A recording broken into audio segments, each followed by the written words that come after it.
भारत के सभी राज्यों की खबर SNS न्यूज चैनल पर, खबर जो आपको रखे सबसे आगे। नमस्कार, मैं अश्विनी के साथ आप सबका SNS न्यूज चैनल में स्वागत है। आइए दिखाते हैं देश विदेश की बड़ी खबरें। आज 13 जनवरी 2024 को भंडारा जिले के अंतर्गत अंबोरा ब्रिज का उद्घाटन केंद्रीय परिवहन मंत्री नितिन गडकरी इनके द्वारा किया गया। इस उद्घाटन के कार्यक्रम में भंडारा गोंदिया के सांसद सुनील मेंढे उपस्थित थे और पुलिस प्रशासन की गाड़ी से आम जनता को इस कार्यक्रम में ले जाया गया। इसका SNS न्यूज चैनल के पास सख्त सबूत है। भारत में आम लोगों की मांग है कि ईवीएम मशीनों की बजाय बैलेट पेपर पर वोट दिया जाए। वही विभिन्न पार्टियों की ओर से ईवीएम मशीनों पर कई तरह के आरोप लगाए जा रहे हैं। इसलिए PIRIPA के राष्ट्रीय अध्यक्ष जोगेंद्र कवाड़े ने चुनाव आयोग से अनुरोध किया है कि भारत में भी इस पर प्रतिबंध लगाया जाए और मतदान प्रक्रिया बैलेट पेपर पर की जाए। साकोली विधानसभा की ओर से महाराष्ट्र राज्य के मुख्य चुनाव आयुक्त को उप विभागीय दंडाधिकारी साकोली के माध्यम से लोकसभा, नगर निगम, नगर पालिका और ग्राम पंचायत चुनाव ईवीएम की जगह मतपत्र से चुनाव कराने की मांग की गई। ईवीएम मशीन एक मानव संचालित मशीन है जिसे कभी भी हैक किया जा सकता है। चूँकि कई राजनीतिक तनाव के दलों ने ईवीएम पर सवाल उठाए हैं और कई मामले सुप्रीम कोर्ट में लंबित है, इसलिए अगला चुनाव ईवीएम के बजाय मतपत्र पर कराने के लिए महाराष्ट्र राज्य के मुख्य चुनाव आयुक्त के नाम एक ज्ञापन भेजा गया है। ज्ञापन भेजने वालों में विधानसभा अध्यक्ष स्वप्निल गजभिये, कार्तिक मेश्राम, छोटीलाल गेदाम, मनोज कोटांगली, संदीप भागड़कर, मित्राम कानीकर आदि उपस्थित थे। कर्नाटक के बेलगावी में एक स्कूल में मिड डे मील में छिपकली मिली हुई दूध पीने से कम 23 छात्र बीमार पड़ गए। इसे लेकर स्कूल प्रबंधन की कार्यवाही पर सवाल खड़े हो रहे हैं। शिक्षा विभाग के अनुसार गुरुवार सुबह बेलगावी के एक सरकारी प्राथमिक विद्यालय में मरी हुई छिपकली वाला दूध पीने के बाद कम 23 छात्रों को अस्पताल में भर्ती कराया गया। शिक्षा विभाग ने इसकी जांच शुरू कर दी। अमरावती जिले में साइबर अपराधों में भारी वृद्धि हुई है और ऑनलाइन वित्तीय धोखाधड़ी की घटनाएं सबसे ज्यादा है। शहर के 2 बेरोजगार युवकों समेत 3 लोगों से साइबर बदमाशों द्वारा 19.57 लाख रुपए की ठगी किए जाने का मामला सामने आया है।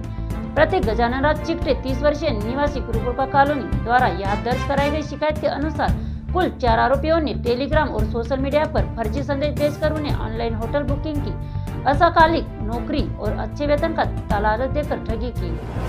दिल्ली की 7 सीटों पर इंडिया गठबंधन के घटक दल आम आदमी पार्टी और कांग्रेस के बीच समझौता होने की बात की जा रही है। इसके तहत आम आदमी पार्टी 4 सीटों पर जबकि कांग्रेस 3 सीटों पर लोकसभा चुनाव लड़ सकती है।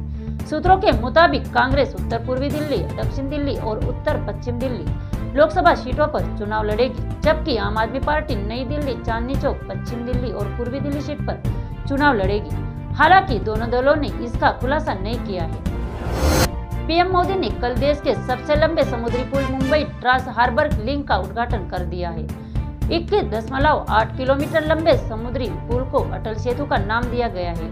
यह दक्षिण मुंबई को नवी मुंबई, सेवरी और नावा सेवा के बीच से जोड़ेगा और इससे रोजाना लगभग 70,000 वाहनों की आवाजाही की उम्मीद है। आधिकारिक तौर पर अटल बिहारी वाजपेयी सेवरी नावा सेवा अटल सेतु को 21,200 करोड़ रुपए की लागत से बनाया गया है। यह पुल मुंबई अंतर्राष्ट्रीय हवाई अड्डे और नवी मुंबई अंतर्राष्ट्रीय हवाई अड्डे के लिए तेज कनेक्टिविटी मुहैया करेगा। अमरावती जिले के कलेक्टर सौरभ कटियार ने ड्राइवरों से हड़ताल वापस लेने की अपील। कलेक्टर ने कहा कि विभिन्न परिवहन संगठनों और ड्राइवरों को अपना आंदोलन और हड़ताल तुरंत वापस लेना चाहिए और जिले में यातायात सुचारू रखना चाहिए।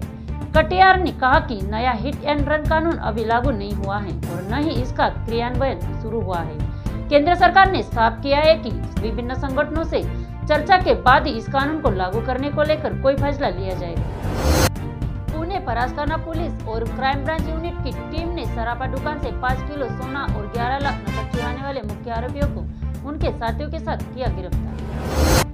NDRF की टीम गुरुग्राम और पंजाब पुलिस को गुरुग्राम के मॉडल दिव्या पाहुजा का आखिरकार हत्या के 11 दिन बाद हरियाणा के टोहाना नहर में शव हुआ बरामद। बताते चले कि 2 जनवरी 2024 को गुरुग्राम की सिटी पॉइंट होटल में गोली मारकर हत्या कर दी गई थी। इस घटना को होटल मालिक अभिजीत सिंह ने अंजाम दिया है। गुरुग्राम क्राइम ब्रांच की छठी में कर रही थी तलाश। के पुरुलिया में 3 साथियों की पिटाई का मामला सामने आया है। भीड़ ने उनकी गाड़ी में तोड़फोड़ की और उसे पलट दिया। तीनों साधु उत्तर प्रदेश के हैं और मकर संक्रांति के लिए गंगा सागर जा रहे थे। बीजेपी ने हमले का आरोप टीएमसी के कार्यकर्ताओं पर लगाया।